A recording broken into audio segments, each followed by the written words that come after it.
All right. To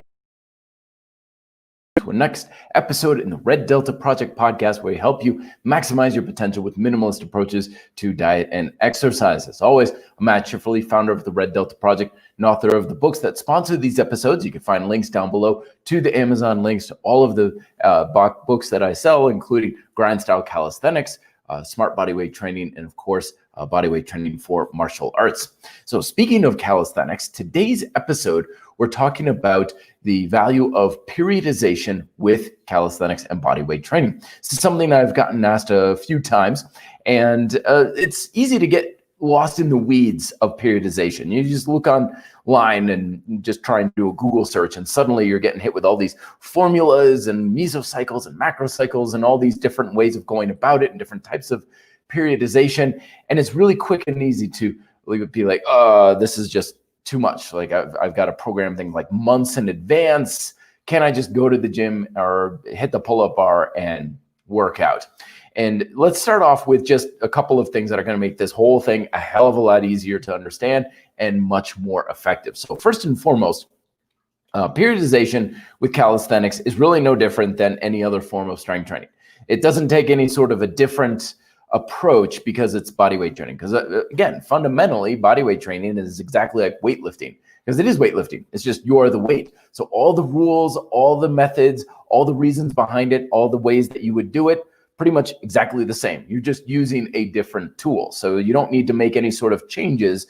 Theoretically, you should be able to take any sort of periodization program or weightlifting program and just say, okay, it's saying do this many sets of exercise and this type of intensity. And you just say, well, just do the body weight version of that same thing, that same movement pattern, the same basic idea. So we don't need anything different because it's calisthenics. Second of all, what periodization really is about, it's not about some sort of complicated formula or plan. What it is it's about exposing our body to a much broader range of stimuli. Okay, so think of this analogy, right? Let's say we're going to make a salad and we think, all right, I'm going to make a salad. I've got lettuce on my plate and I drizzle on some olive oil and that's it. Now, you could argue that, all right, it's salad, I guess, and lettuce and olive oil, it's somewhat nutritious, but really, what's the nutritional quality like? How satisfying is that going to be? There's no fats, there's no proteins, very limited amount of ingredients. It's not really going to do a whole lot for you, even though it's better than nothing, of course. So what periodization does is it says, all right, good start, but let's add in other ingredients so you're getting more out of the experience. Let's put on some onions and some carrots and some tomatoes and some hot peppers, some sharp cheddar cheese and some protein sources. And instead of just olive oil, let's do a dressing with lots of herbs and spices that also has olive oil and vinegar in it. So we build up this thing that is all still a salad, but it's got a lot more ingredients to it. So we're improving the value of it, the satisfaction, the enjoyment, and so on. Well, that's what periodization does in your workouts, is instead of saying do 3 sets of 10 for your workout or do this many sets and reps, it says that's good, but let's also expose you to a variety of repetitions, a variety of exercise styles, a variety of speeds. So that way you're changing up what you're asking your body to do. But at the same time, it's not just random willy-nilly stuff. It's all stuff that collectively adds value to the goal and purpose that you're after. So basically you're just changing gears. And lastly, a lot of times people get confused, like, well, how do I know when to change things up? And to some degree, it matters depending on the application. Like athletes, for example, will use periodization based on their training season. So they'll have a certain approach to their training in season, post-season, off-season, pre-season, and so on. So that way that their training is productive and not counterproductive to their actual sport. But for most individuals, Joe Schmoes like you and me, I'm assuming, where like, I just want to get bigger and stronger. I want to feel more physically capable. I'm using it as my home training for calisthenics or whatever. It really doesn't need to be anything specific. Remember, you only need specific plans if you have specific goals. And if your goals are fairly general, like I want to lose weight, I want to build muscle, I want to feel great. Those aren't specific. Those are pretty general goals. So we don't need specific plans. So when it comes to general periodization, You just basically list out qualities that you want to include in your objective. And then you can plan this out however you like. You can have different qualities for several weeks. You could do it changing up on a monthly basis. You could do it on a weekly basis. Hell, you can even change it up one workout to the next, or even within the same workout, right? A good case example of that is my Grindstyle calisthenics program. That's a periodized program where every week or every workout, you have 4 phases where you have your tension phase, stability phase, strength phase, and then your hypertrophy or more of your endurance style phase. So we're changing gears on what we're asking our muscles to do through the same workout. That's still periodization because we're changing up our exposure to different stimuli. So the reasons why this is so important, and the biggest mistake that people often make and that I often make, is that we change things up in our workout, but the changes aren't conducive to your actual goal. And this is the embarrassing story from my past, right? The first time that I joined a real full-on gym, I made one of the classic mistakes to making things change up, because that was the first time I was ever in an area where I had all kinds of equipment. Before that, I was in the fitness equipment, home fitness equipment field.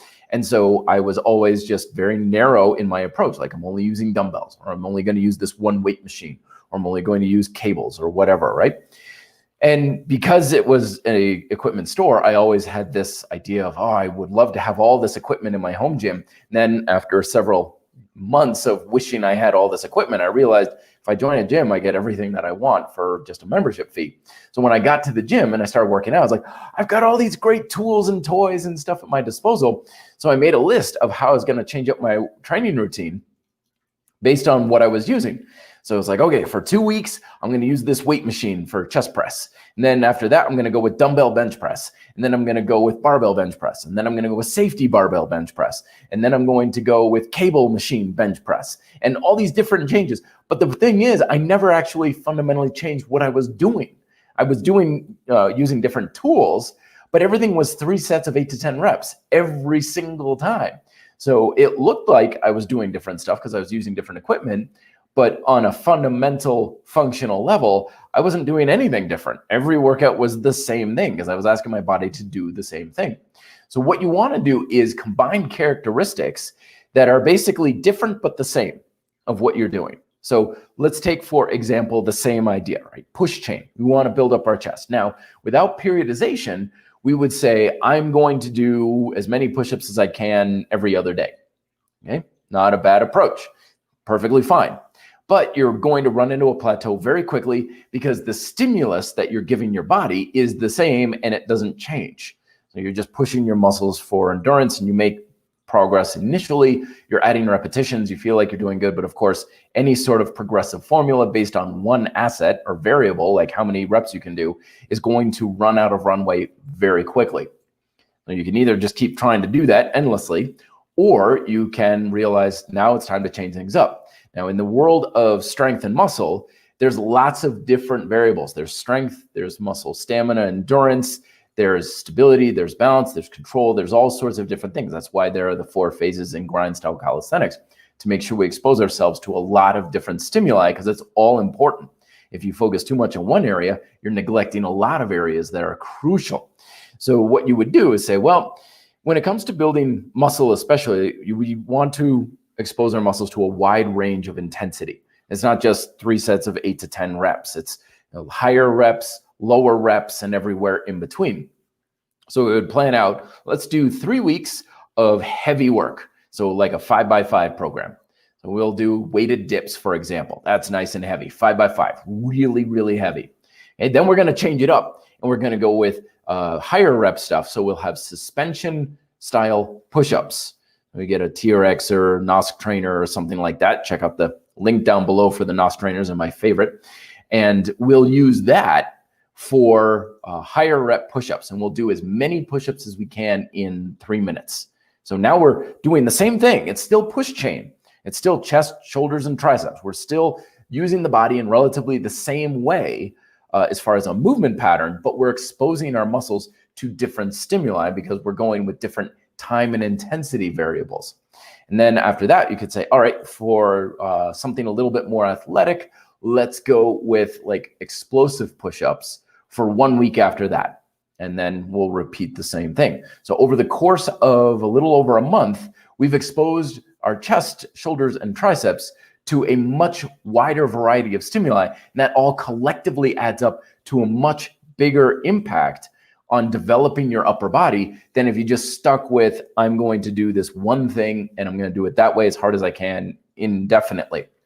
So the way that you want to plan this out, let's talk some practical application, is basically say, okay, what's your objective?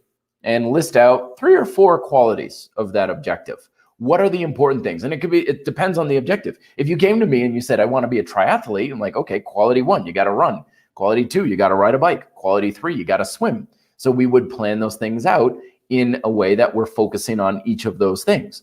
If it's about muscle, it's a variety of rep ranges and intensities. If it's about a sport, well, what qualities in the sport are important for you, and so on. So basically list out your qualities and then list out timeframes for when you're going to focus on training those qualities. And you can do this however you like. Some people respond better with a monthly basis where they're like, I'm focusing on this. And it doesn't mean you're only doing that. It could be, I'm focusing on this sort of training. And then next month I switch it up to this and I switch it up to that, and so on. You could do it monthly. You could do it bi-weekly. The gym that I work at does all its programming in 3-week cycles, which works pretty good. You could do it weekly. And of course, you can even do it in the same workout as I mentioned before, like in Grindstyle Calisthenics. But the point is that these changes are planned and they're purposeful. And this helps keep you from going into the running around in circles sort of approach. Because a lot of times when people are like, you got to do something different, you got to kind of change things up in order to keep moving forward and making progress, we just do random stuff. It's not planned. But changing things in a planned way with a purpose behind it makes all the difference in the world, rather than going into a gym and being like, what do you want to do today? I don't know, whatever. I saw this thing on Instagram. Let's try that. Okay, sounds good. Right? That's not purposeful. It's not done with any sort of intent. And as a result, you end up running around, and maybe you'll find some measure of success. I mean, even a blind squirrel finds a nut once in a while, but it's not going to result in anything long-term that you're going to accomplish or even achieve. So it's very important that we have some semblance of a plan. And like all routines or any sort of a plan, it doesn't need to be right or perfect or correct. It just needs to be a plan, a plan of any sort of make or model. And you won't know for sure, of course, if that plan is good or not. Like, I don't know. Like, don't ask me, like, is this a good plan? It's like, I don't know. Because once you get that plan down, as long as you don't see anything glaringly obvious that's going to be interrupting, like I'm only doing push-ups, but nothing for the backside of my body, then you put it into practice. And that's where you really learn if it's going to stick or not, is you start putting the plan into practice. And after a few months, you're like, I'm switching up my characteristics between lower rep training to higher rep training every month, but I feel like that's not enough. Like I'm just hitting my groove at the end of the month. It's like, okay, so let's plan it out every 6 weeks and see what that does. You take your experience, assess and evaluate it. Then based off of the assessment, then you make your tweaks and your changes to your plan. And that's how you get the plan that's really going to work for you, is through your experience and your assessment of that experience. And before too long, you're going to have a plan that is much more satisfying, brings a lot more value to the table, metaphorically speaking, and keeps you engaged a lot better versus just eating bland old lettuce with olive oil on it and saying, well, this is the best way to go. Because that's the number one thing that holds a lot of people back, especially prevents them from periodization, is because they get locked into some sort of a dogmatic approach where they think this is the best rep range for building muscle. This is the best exercise to build your chest. This is the best single thing way to do whatever, right? And so they don't change anything, but not realizing that you can have the best organic baby spinach on that plate in the world, but it's still extremely limited in the value it can bring to you and your experience because it's only one ingredient. But combining lots of ingredients, even if it's not the best perfect ingredient in the world, will create a much greater influence over time because it's all combined and you're going to have a lot more fun with it as well. So there's periodization for calisthenics for you, my friend. Let's get into the question and A. So last week we were talking about how I got this stream of people are chatting back and forth and stuff, and it takes me a little bit to figure out what are the questions directed at me. So here's what we're going to try is if you have a question that you want me to address to make sure I don't miss it, start off the post that you put in with just simple, hey, Matt. So when I'm scanning everything that I see down here, all I got to look for is, hey, Matt, and I will see that and know that's a question you want me to address. If I don't say the hey, Matt, then I'm just going to skip right by it and assume you guys are just saying hi or chatting with each other and giving each other tips and stuff, which I always super appreciate of the R.D.P community here. So let's jump right into it. We'll start off with Casey Blunt. How does this figure into convict conditioning for periodization? On a particular step for weeks on end, how do I change it up without moving up too quickly? Simple. Periodization here, you just use the different steps. So for example, let's say for push chain or your push-ups, you're on step 3, all right? So you'd spend, let's say 4 weeks on step 3. Then depending on what you're getting for repetition ranges on that, let's say it's fairly high, like 15 reps or so, then we're going to change it and say, okay, let's go real heavy and get more of a strength emphasis. So go up a step, maybe even 2 for depending on what you can do. And it's going to drop your repetitions down and you'll get like 5 reps. It's like, good, now spend a month there. And then you can go back and you go back and forth between the two, or you can go into convict conditioning. And at the end of each of those chapters, Paul Wade also talks about other exercises because the big 6 are the bread and butter of convict conditioning.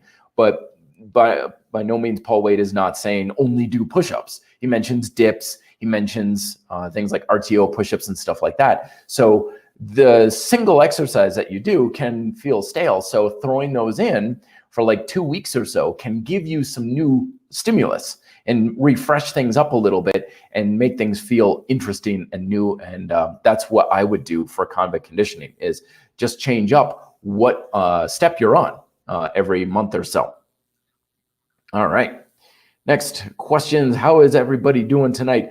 Hopefully everybody's staying warm. It is cold here in Denver. I tell you, there's like a cold front. Everything is just totally snapped into place here. It was not too long ago when it was like hot as blazes. So when the weather is changing like that, always have a bit of a contingency plan in place, especially if you are working out outdoors.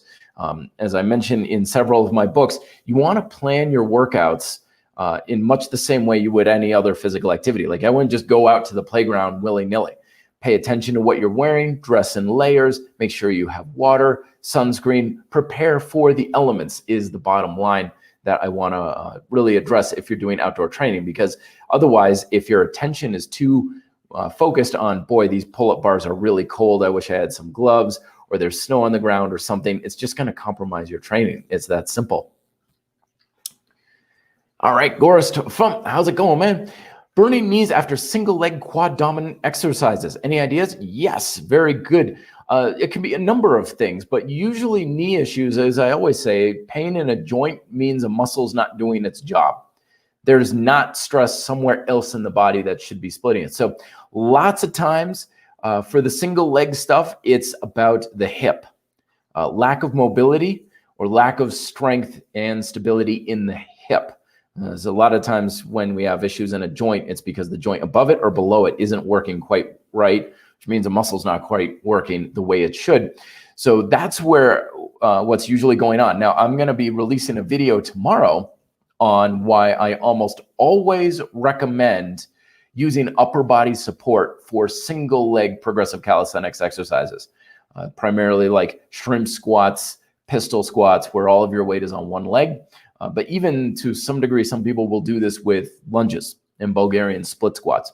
And the reason why we want to use upper body support is because that helps us to gain far more control over the exercise. It helps us work on that stability and mobility in the hip. That's super crucially important. It also allows us to make the exercise a lot harder, so the muscles are still working extremely hard. And it allows you to manage your stability with your arms and progress it, so that way you're not overloading your joints too much. So that's usually what's going on. Hopefully that helps you there, Gorist Fump. I hope that takes care of it because, man, sore knees suck. Speaking as someone who has been having a lot of knee trouble almost my entire life, it really sucks. But it's also really good to get rid of knee pain, which that's the case for me now. I'll be sharing those in the video tomorrow, so keep an eye out for that. All right, next question. What do you think about challenges like the Russian Fighter Pull-Up Challenge? Challenges can be fun. I don't know that one in particular, but challenges can be a good way to kind of break out of things a little bit, to just give you something new, a new toy to play with. The mistake a lot of people make with challenges is that they become far too consumed with it, and they basically base their own personal, like, I wouldn't say self-worth, but proficiency and strength off of things. You see this all the time. You used to see it in magazines, but you see it now on the internet a lot more, where it's like, you're not strong unless you can do these 5 things, and you're not strong or can't handle yourself in a zombie apocalypse unless you can do this, and so forth. This is just guesswork for the most part. So sometimes a challenge can be a real gut check. It can be something that really kind of knocks on it, is like, you're not quite as proficient at this as you thought you were. But at the same time, don't get too carried away with it. Like, don't let it beat you up so much. And it's also a good test too. I've used challenges like the PCC Century Challenge for 40 squats, 30 push-ups, 20 hanging knee raises, and 10 pull-ups. That's kind of just a little test I like to give myself once in a while. Like, how you doing? Like, does it feel easier? Or once a year, give yourself that challenge and see how things are progressing there. So I like challenges. They're definitely a good way to spice things up, and they can be a lot of fun as well. All right, Michael, any thoughts on Hindu squats? I don't know anything about Hindu squats, to be perfectly honest with you. I haven't really practiced them. I don't really know much about them. I mean, they're squats, so squats are squats. Squats are great, awesome, wonderful, sure. I'm probably off base on this, but from what I understand about them is the heels come up, so you're doing them on the balls of your feet when you come down. So it's basically kind of like almost a pseudo sissy squat. So if that's the case, very quad dominant, love it, wonderful. I mean, a sissy squat is one of my all-time favorite exercises. Love punishing my quads with that after a heavy leg workout. Feels fantastic. It's one of those things that's just a good finisher. So try that with the sissy squat, with the Hindu squats as well. Maybe it's a good finisher for that, depending on how many repetitions you can get with that. All right, next question, William. Hey, Matt, I can't decide if working out every day, 2 sets of push-ups, dips, inverted rows, pull-ups, hangs, squats with iso hold, drop sets is better than 3 times a week, 4 sets. Any advice? To be honest with you, William, it may not matter very much one way or the other. Think of like just a collective influence or stimulus across all the things. Like, you keep in mind, our body doesn't count to anything. Like, our body doesn't know what a set is. It doesn't even know what a rep is. And it doesn't know if we do something 3 times a week or twice a week. All it knows is total amount of workload versus recovery. So one of those things may be more work than the other, depending on a number of variables. But I would bet almost anything that if you did both of these, you would end up with the exact same results, because they don't seem to be different enough to really matter. Because one of the ways that a lot of strength trainers will measure their quantifiable metrics is they won't even look at what you did in a workout. They'll just say, how much weight did you lift over the course of a month? So if you lift 100 pounds once, that's 100 pounds. You lift it twice, that's 200 pounds. You lift it 3 times, that's 300 pounds. So they'll just take, how much weight did you lift this month? And they're like, I don't care what routine you used. I don't care about sets and reps. I don't care about, like, just how much total weight did you lift this month? And then if you're like, well, I want to get bigger and stronger, lift more total weight. How should I do that? However the hell you want, like just more total weight for the month. And then it's just a matter of just working around, of course, the things that are specific to you, like your preferences, your resources. Like, is one of these going to take significantly longer than the other? So if you're doing a workout, one of these workout styles, and you're like, man, this is really draining me and I don't quite have enough energy for the rest of the day or whatever, like, take that into account. That's oftentimes when we look at different workouts, what really matters. It's not whether or not it's going to work or not. It's whether or not it's like, well, does that feel like it's beating you up? Is that feeling comfortable, or does it feel like it's not enough? That sort of thing. So I would say use this in a periodized way. Do it 1 month one way, 1 month the other way. Take notes, see which one works best for you, because oftentimes your experience is going to be by far the most valuable for getting that sort of thing. KC, once again, love your content. Do you have a Patreon? I don't have a Patreon. It's one of those things I keep looking into, not necessarily for as a financial stream, but more just as a way to create a program for you guys. I'm really trying to figure out a good, reliable way to get out a full-on Grindstyle calisthenics product, something that's a monthly workout program that you guys can have and talk about, and I give you different programs and stuff like that. So I look at Patreon as a way to maybe I can make that happen. Still doing some homework and research on that.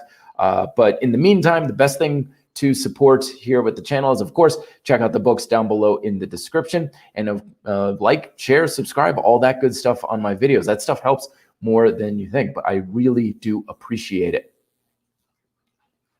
Mike, hey Matt, I'm noticing I'm starting to breeze past tension stability phases in my workouts, moving right to the strength phase. What's the best way to make the most of the early phases? That's not actually a bad thing there, Mike. In Grindstyle calisthenics, proficiency means speed in many regards. So if you're breezing through tension and stability, that's not necessarily a bad thing. In fact, a lot of times you may find that you hardly need anything for that. Sometimes the tension and stability phase may only take literally 90 seconds combined. They're not something that necessarily needs to take a lot of time. Now, as I always say, I leave it very open-ended. Take the amount of time you need to accomplish the objective of the set. So the tension phase is about turning on the muscles, waking them up, and getting them all to knit together so they're working together. Stability phase is all about getting that coordination into various body positions and feeling like you have a lot of physical body control over yourself. So if you can make that happen in 15 seconds, great. There's no sense in doing more than necessary. If you want to do more, go for it. But that's why I leave it open. So it doesn't mean that it's a bad thing. However, always make sure that you're doing those phases with intent and focus. That's what makes them work. If you're just kind of going through the motion, like, all right, tension phase, all right, strength phase, okay, let's get to the work kind of thing. That's not the attitude that we want to have with that, because the thing that makes your exercises work is your concentration and focus. So if there's no concentration and focus, it's basically almost like you're not doing hardly anything, especially with those. So bring a high level of focus, really try to push yourself. You're still trying to progress those too. You're trying to get more proficient at creating tension and using it in a synergistic way. You're trying to become more stable and more rock solid with those over time. So it's not as simple as, okay, I did it. It's, are you still getting more out of it and doing it to a higher level too? So that's one of the things that you want to focus on. So everybody, just real quick reminder, if you want to ask me directly questions that you want me to address, start everything with just a simple, hey, Matt, and I'll know here in the feed that you're talking to me and that you want me to be able to address something there. All right. Let's see. Again, from Mike. Hey, Matt, I had an experience a few weeks ago where I strained a muscle in my hip flexor growing, ouch, while doing back step lunges. That can happen, yeah. Now I approach the exercise very gingerly, understandably, of course. How to gain back confidence, simple, isometrics. So going back to the tension and stability phase in Grindstyle calisthenics, the point of those is to build that muscle confidence. The point is to feel strong and stable and really encourage that idea of, I got this. You're not like, oh, I'm not quite so sure about this. I don't feel very safe, because you're only as strong as you are stable, because your brain is only going to let your muscles work really hard in a safe environment. So if you're doing an exercise, and if you have an injury or something, and it's kind of like, not feeling so good about this, you'll never have those neural breaks off to the point where you can push yourself hard enough to get where you want to go. So isometrics, overcoming isometrics, get yourself an iso loop for lunges. That's what I would really do, is do isometric lunges, iso loop lunges, just a strap around your shoulder underneath your lunging foot, and just squeezing those muscles and getting really comfortable in that position. Practice it even maybe daily, and that will build that muscle confidence back up. And right now you're right to be doing that exercise gingerly. Doing it with less weight is probably a good idea too. It's definitely the right approach, and be patient with it. Injuries like that can take longer to heal than we often think. Best of luck with that. Andrea, hey, Matt. How to get better in overhead mobility? Oh, you're asking the right guy, because I am terrible, or at least I used to have horrific overhead mobility. No joke, for years I couldn't reach my hand like much higher than like that. That was it. Like I couldn't go straight up. So a lot of times overhead mobility isn't necessarily the shoulder, it's the scapula. There's not enough of the scapular retraction going on. So when we're trying to move our shoulders and our arms around and our scaps are set in a certain position, that's going to drastically limit your glenohumeral mobility, your actual shoulder joint.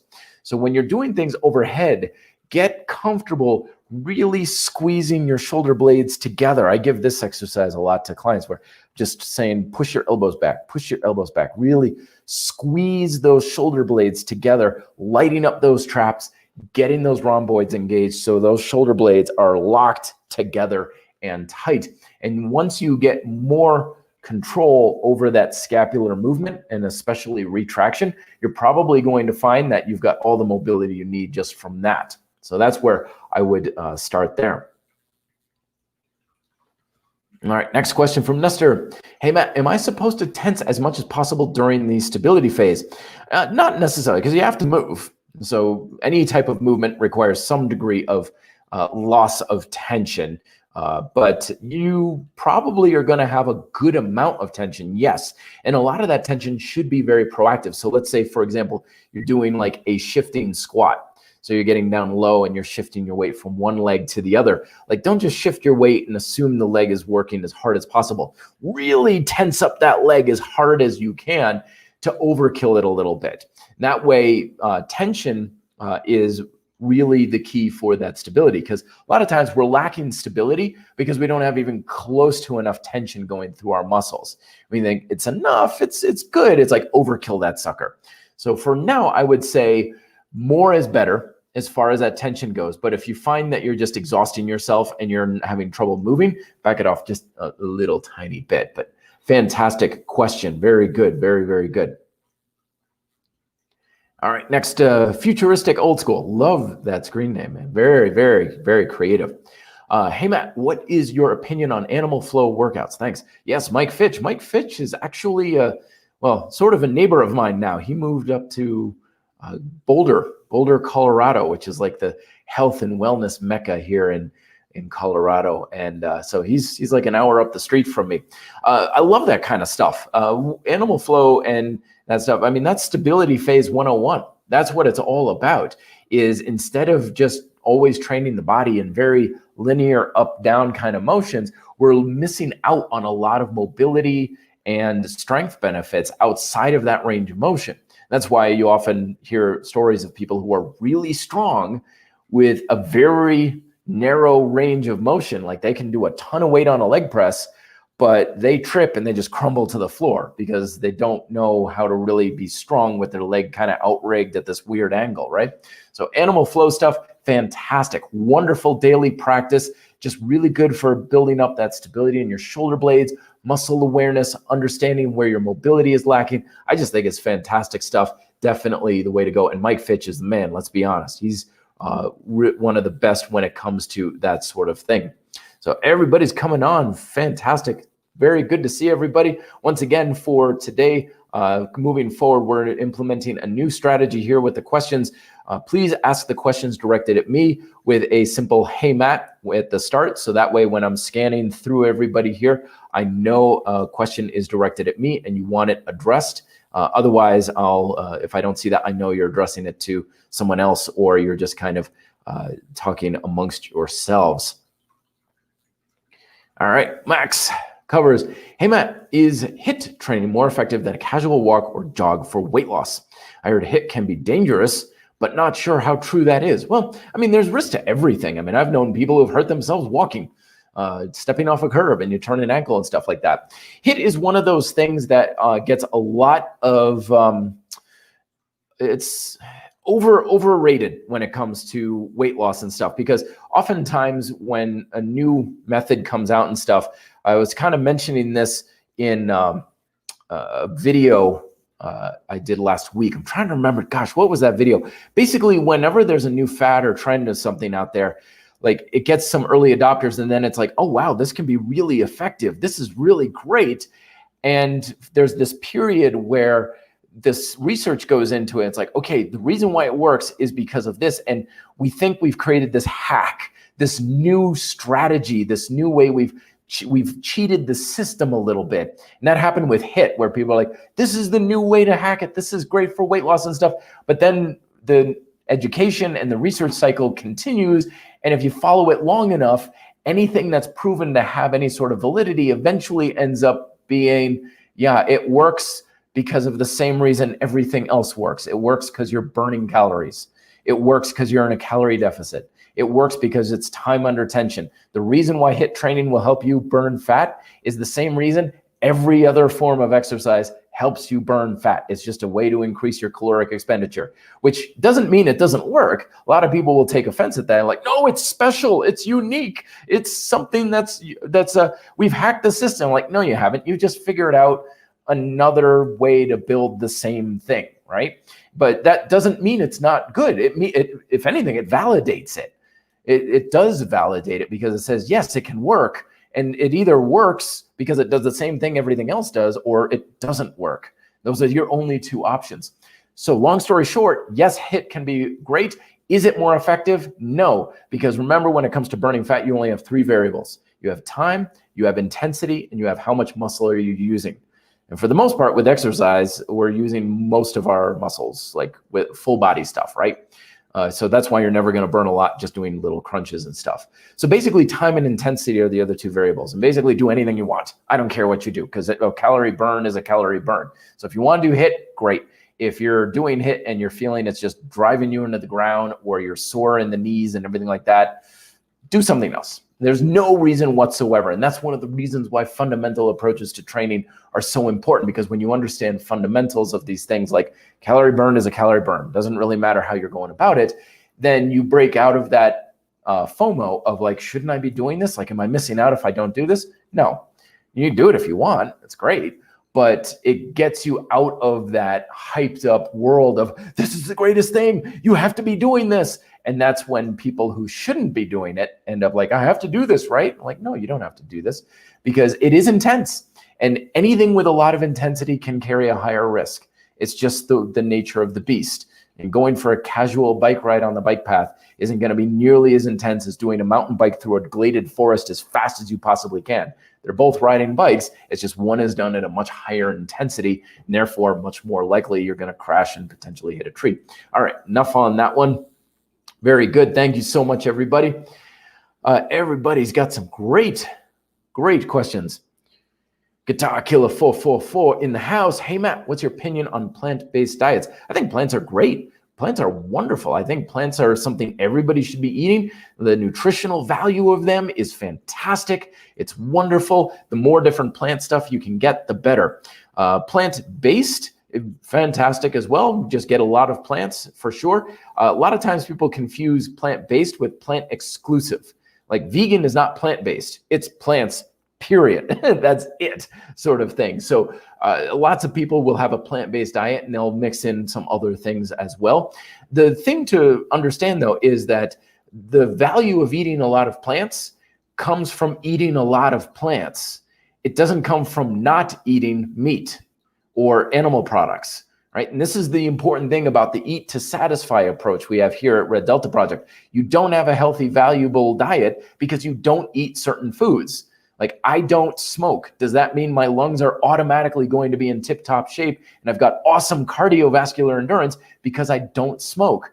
No, I could still have terrible cardiovascular conditioning despite the fact that I don't smoke, right? It's what you're doing, what you're consuming, what you are giving and putting into your body that brings benefit. So that's definitely going to come from plants. Plants bring a ton of benefits, but those benefits come from eating plants. Those benefits don't come from saying, I don't eat red meat or whatever, because every food can bring benefit. It's all a matter of what is the benefit that this can bring me, what is the value of it, and then understanding how that fits into your diet and lifestyle choices.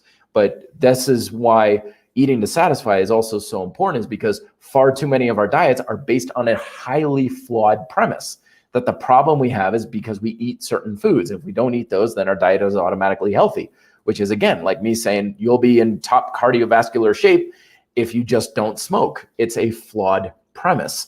So be proactive, because your diet is healthy based on what you eat, not on what you don't eat. So anyway, I went off on a little bit of a tangent there. Oh, dude, someone actually has it. Bro, your app is a ripoff. No offense. Thank you very much. Like your videos, but app needs work. Dude, that app is going bye-bye. This is weird that you're mentioning it now today, because I was just thinking to myself, is that thing still up there? So here's the deal with that app that is out there. If anybody's still using it, I thought for sure no one even had this thing. So the deal with the Grindstyle Calisthenics app is that there's a company that I reached out to, and I don't know how they even got on my radar, but this is a service that's all over the place now. I mean, there's 1,000,001 of these companies out there, especially with COVID, because it's like, hey, trainers, you can't work in a gym, build your own app and stuff. And so I was like, oh, this sounds like a kind of a neat thing that I can build and stuff, and it can be a good idea. So I started to build out the videos. I started to build out the content. It was a long process to get it built up and everything. And once everything kind of came together, it really started to shift the focus. Like they're like, okay, now we can do this, and we want this, and there's this challenge and all these other things. And it was one of those scenarios where I was like, okay, this seems like a good fit. This seems like something that I can work with. I like the structure. Well, that's kind of a little weird. Okay, that little detail is not really my thing. And before I knew it, I was like, this is not at all what I'm going for. This isn't working at all. I don't want this at all. So right now, like as of now, I've even contacted a company and I was like, cut it. Like nobody's on it. I'm not even promoting it. I've never mentioned it. Half of you are probably like, you have an app? No, I don't have an app. I don't want to have an app right now. I don't want that to be known. And I told the company, I was like, get it down, get it rid of. It's a bad app. It's terrible. I don't like it myself. I totally agree with you. It's crap. But it's still up. And I said, take it down, please. And they're like, well, we understand we're breaking off the relationship and everything like that, but it'll still be available in the App Store through the end of the year.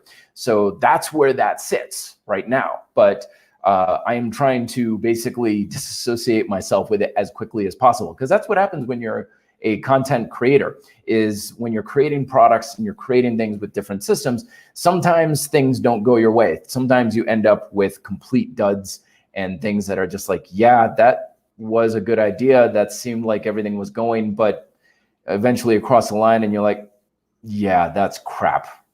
No, that's not going to work. So that's why I mentioned earlier, like, I like this idea of a Grindstyle program, a monthly program with updated programs and workouts and options and things like that. But getting a specific program to work within a structured software or other program, it's like square pegs and round holes. And that's what happened here. They were like, this is our program, this is our software system. Like, I know that works for Joe Schmo's average trainer, but that's not going to work for Grindstyle Calisthenics. It doesn't work at all. So that's why I'm still trying to figure this one out, and I'll keep you all posted. I've actually even got a custom app in the works, but who knows where that's going to go. Lots of irons in the fire, but yeah, definitely not in my wheelhouse anymore for that at all. All right, good question here. Max covers, hey Matt, are BCAAs, branched chain amino acids, necessary for workout? Absolutely. Well, technically, yes. Branched chain amino acids are necessary. Do you need them in supplement form? Absolutely not. Speaking of ripoffs from the other one, I think that's one of the biggest ripoffs in the supplement industry, actually. I think whoever created that branched chain amino acids was probably at the same dinner table as whoever decided to create bottled water. It's like, you know how stupid people are? We can sell them water and they'll buy it. And it's like, can't they get that from a tap or just a water filter? Yes, and they'll still buy it. Branched chain amino acids, same exact thing. Because what are branched chain amino acids? They're just the building blocks of protein. You get those branched chain amino acids in any protein source you consume. And more importantly, you get a crap ton more of them in any protein source you consume. So literally taking those pills or those powders and everything is like the equivalent of having one little nibble on an egg white. That's all it is. It's almost nothing whatsoever. It's like a gram of protein, if that. Now, in the literature, the reason why a lot of this is out there is because in the literature, some of the mechanistic approaches that people take is like certain amino acids like leucine and stuff like that can be part of a physiological process. But as I was saying earlier, like a lot of times when things get hyped, it's like, oh, we found this thing and it works this way, therefore it's the next thing. But if you keep following the research cycle down, they ultimately end up with, yeah, we thought it was something special and it turns out it's not. And that's happened so much, especially with amino acids. It's like this amino acid increases protein synthesis by 10,000% or whatever like that, right? And it's in all the supplement ads, like increase your protein synthesis during your workout and stuff.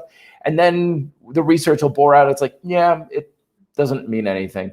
Like it goes 10,000% down to zero, like that. It doesn't result in anything. So basically, I think they're a complete crap waste of money. Don't do anything. Get a tuna sandwich, have a couple of eggs for breakfast. You'll be far more in the lead with that there. And that's another strategy that's very common in supplements too, is the best way to create a product that creates generating revenue is to link it to a daily habit. So it's like, okay, so we got a supplement. And it's like, all right, well, we can't just sell a supplement. We have to link it to a habit. Because if we can create a supplement for before your workout, and this is a supplement you have during your workout, this is a supplement you have after your workout, we just created 3 products that we have to that we can convince people they can consume it 3 times every single time they work out. So as long as they keep working out, they'll keep consuming our stuff, which means they'll keep buying our stuff, even though it does almost nothing for you whatsoever above and beyond regular good old food. That doesn't mean it's necessarily bad or unhealthy. It just means it doesn't do anything special and therefore not at all necessary. And me personally, like I have nothing against supplements. A lot of people think I'm against them. I don't have anything against them. I just don't think there's anything special or beneficial to them. Put a protein powder in a brownie mix, you got protein brownies. But I'd rather also have just brownies and a tuna fish sandwich. Get your protein from food and it's much more satisfying. All right. Flynn. Hey, Matt, what is the best way to activate your upper back? My mind-muscle connection is quite poor in that area. So the tip that I gave earlier, like where you're driving your elbows back and just squeezing, sometimes your arms are straight, and just kind of squeeze your traps together and you'll elevate and down. So that's a good way to kind of just wake up those traps and rhomboids. That's a pretty good way to go about it. Holding the top position of a row is good. Isometric strap rows are good. So you're just holding on an iso loop or any sort of like even a band, and you're just here. And again, you're trying to lift your chest, shoulders back, and isometrics are always one of the best ways to improve mind-muscle connection because movement requires more cognitive CPU energy. The more you have to move, the more your brain has to process information, and it's harder to concentrate. So whenever we're trying to engage muscles, we want to use an isometric most of the time. That's why the tension phase, Grindstyle Calisthenics, is a isometric, because that makes it a lot easier to engage those muscles. So upper back isometrics, very, very good. All right. Hopefully that helps you out there, Flynn.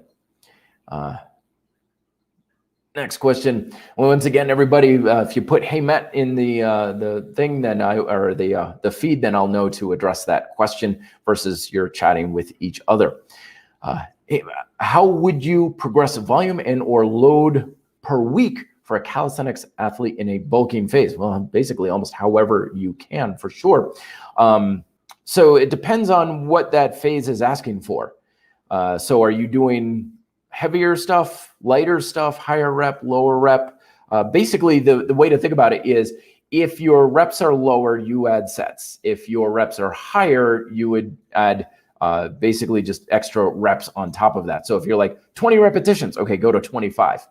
But if you're like, I'm doing like a 5x5, it's like, okay, go with a 5x6 sort of approach. Add something there. The more important question is, why are you adding volume? That's always something we want to make sure we're addressing. Whenever we're adding something to a workout, we want to make sure there is a damn good reason it's there, because it's very easy to fall into this idea that more is always better. But when it comes to exercise, especially, more isn't always better. In fact, many times more can be detrimental. It can be hurting your progress. And that's why we want to make sure that whatever we're adding in is adding something significant and creating a progressive stimulus, or adding more of a stimulus than what we already had. But doing more work for the sake of doing more work is oftentimes just wasteful, and it can even be holding you back. So that's more the question I would ask, is why are we adding volume? Why not just try and progress within the volume that we already have? Jackman, hey Matt, can isometric squats and deadlifts provide a substantial increase in my numbers? Squat 300 and deadlift 420. Absolutely. Isometrics have a long history of significantly increasing numbers in dynamic strength training, just because they make you stronger. They can make you a lot stronger, because it's a hell of a lot easier to get stronger in an isometric than a dynamic, because dynamic simply requires less tension. The force velocity relationship, the more tension you have in a muscle, the slower it moves, to the point where you have so much tension you can't move. So with the isometrics, you're creating more tension, more strength definitely can go right into the numbers. So absolutely, definitely a good way to go about it for sure. All right. More questions here. Oh, I lost a good one. Here we go. Brown's Pain. This is a little unusual. Hey, Matt, how do I stop my scrotum from shriveling up when lifting weights? Simple. Don't do it outside when it's 30 below. No, it's a blood flow thing. So when you've got blood going to the muscles that are working, it's naturally coming from somewhere else. Like, you don't pump blood into your muscles from an external source. You don't have like an IV bag or something like that. So obviously we have a lot of blood flow in our groin area, in our abs. Sometimes if you're doing like a heavy leg workout, you may look in the mirror and be like, why are my arms skinnier? Like, oftentimes this will happen to me after a long bike ride. Be like, man, my upper body looks all like, not so much because blood in my upper body went to my legs as pumping it up. So it's not something to really worry about, as long as there's no pain or anything, obviously. But it's probably just simply a consequence of you're shuttling more blood into your muscles, and that's what's going, because it's got to come from somewhere. So in that regard, I don't know if you'd really even want it to stop, because do you not want blood to go to your muscles? Do you not want them to be working hard and getting a good pump? I would assume not. I would assume that's something that you want, but that's the sort of thing. Is I think it's just going to be a natural consequence of your training, and don't worry too much about it. All right, next question. We're going a little long today. We have 99 people on here. I'm looking at that going, can we hit 100 for the first time here, folks? That would be, hey, we got 105. Congratulations, everybody. This is the first time we've got a live feed of more than 100 people. Thank you so very much for helping us all hit that milestone. Give yourselves a pat on the back. Heist a pint in your honor later this weekend. Anyway, let's keep going. Wild Honey. Hey, Matt, what's your super chat? Where's your super chat button? We need to support your channel. I don't know if that's available here on this program. This is through something called StreamYard, and StreamYard, I honestly, like, I'm so bad with technology.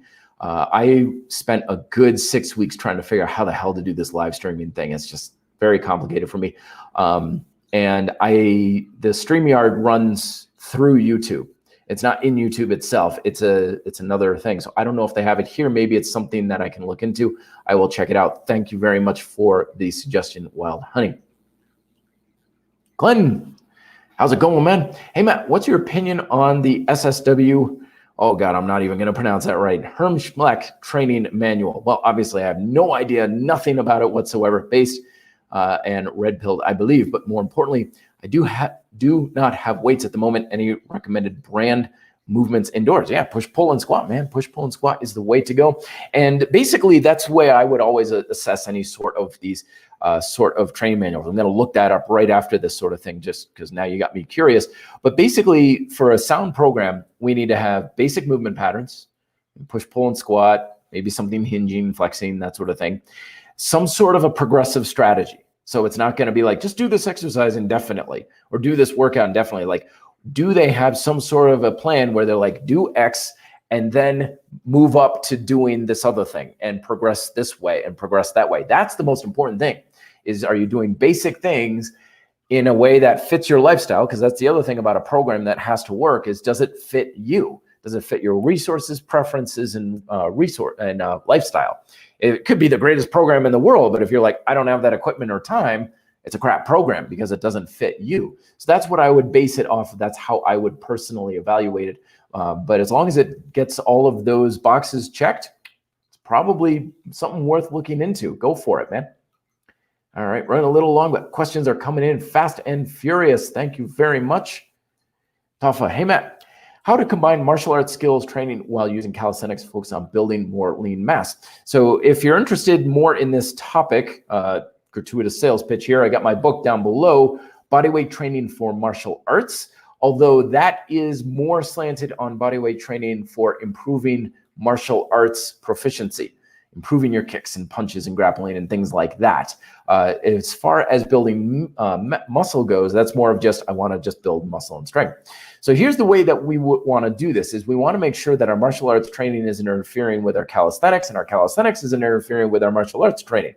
And that gets a little bit muddy right there. But this is where that periodization can also come into play, is spend a month focus, or 6 weeks or whatever, focusing on really intense calisthenics training, like a 4-day-a-week kind of program where your main focus is on building muscle and strength and pushing yourself. And then you go to class, martial arts, once or twice a week, and you're not really trying to do too much progression in that. You're not trying to win tournaments or anything. It's just you're getting your reps in and you're maintaining. Then for a couple of weeks or a month or so, you change it up and you go whole hog. You're really dedicated to the martial arts, and you do your calisthenics twice a week. So you're changing your emphasis on which one. So that's one way that you can do it. The other thing with building muscle mass is, again, like I said, you don't need a whole lot. Push, pull, and squat motions. You can even just do like a push, pull, and squat workout. Check out the micro workouts playlist I've got on the Red Delta Project YouTube channel for a couple of examples there. And basically go with that for a couple times a week, and just that may do very well right there. So that's the way I would also go about it, is micro workouts 2 or 3 times a week, and make sure the progression is there, because ultimately it's the progression that's going to go well for you. All right, keep on coming here, folks. Zoe, hey Matt, what's the best meal to gain weight in? I'm 122 pounds.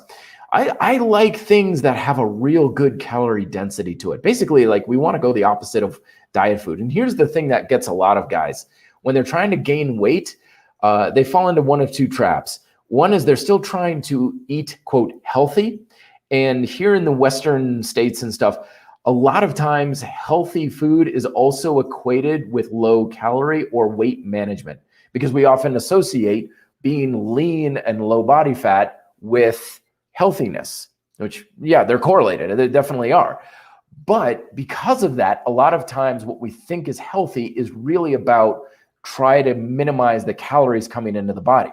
So when we want to get bigger and gain weight, we don't want that approach. But unfortunately, some guys, what they end up doing is they go in the complete opposite end, and it's just junk food city all the time, right? And they don't eat their vegetables, and they're not focusing on nutrient dense food, and it's just McDonald's every day and stuff like that. You don't want that approach either.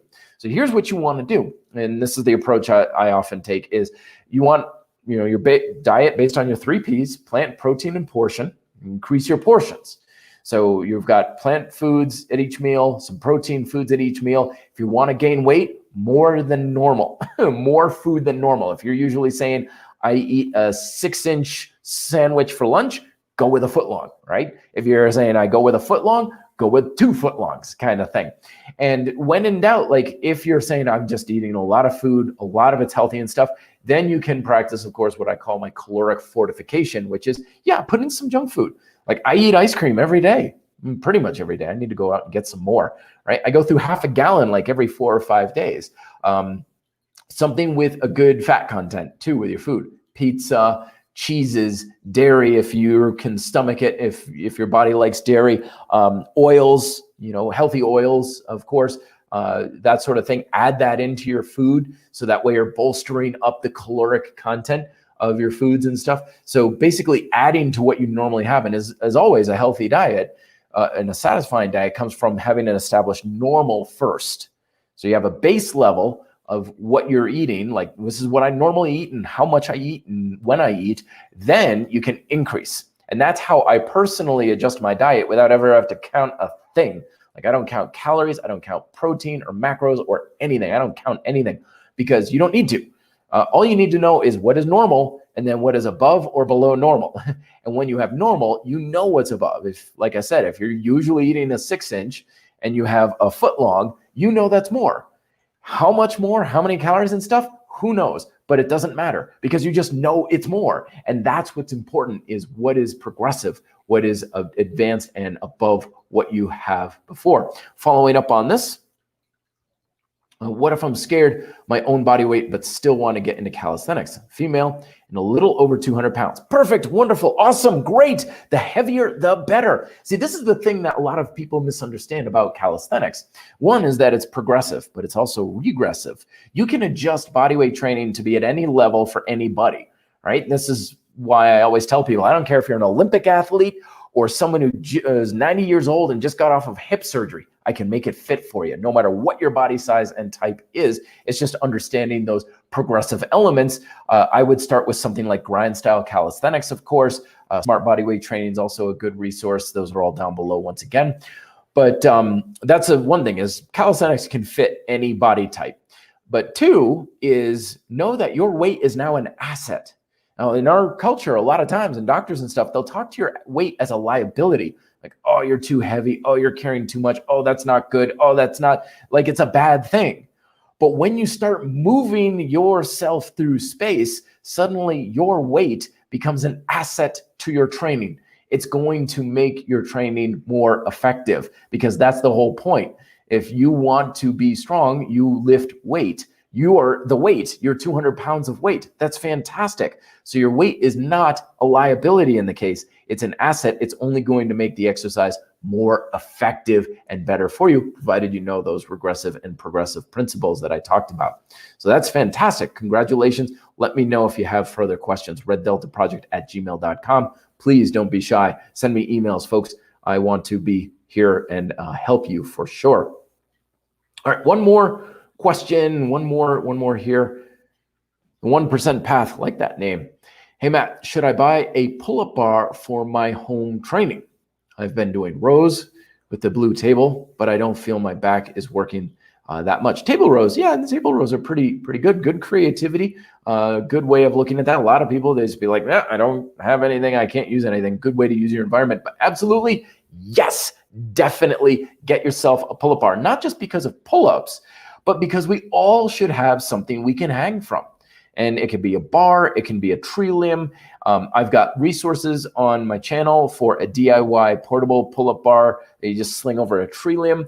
I just did a review on the Duonomic Elevia pull-up handles that work in a doorway bar. They're my favorite doorway pull-up bar by far. I highly recommend them. You can check out the review on Red Delta Project's YouTube channel. And also there's a coupon code in the description, so you get 10% off. But those things are made very well. Best made doorway pull-up bars that I've ever used. Highly recommend them. Check out the review. Check out that promo code. Get 10% off. Oh, what the hell? One more. I love doing this. This is always such a highlight of my week. I love doing this. Folks, let's see. One more. Oh, I saw it. What was it? Where was it? All right. Well, anyway.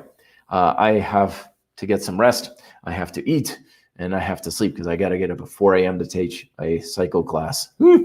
Oh, that's going to be fun. So anyway, thank you everybody so much for coming on the channel, talking with me. Once again, rewind to the beginning on periodization for calisthenics if you missed it. And I do these every Wednesday night, 7 p.m. here, Denver time, where we talk calisthenics, we talk minimalist training, fundamental diet and exercise habits, and of course your live Q&As. So thanks everybody so much, and I'll talk to you next week. Till then, be fit and live free.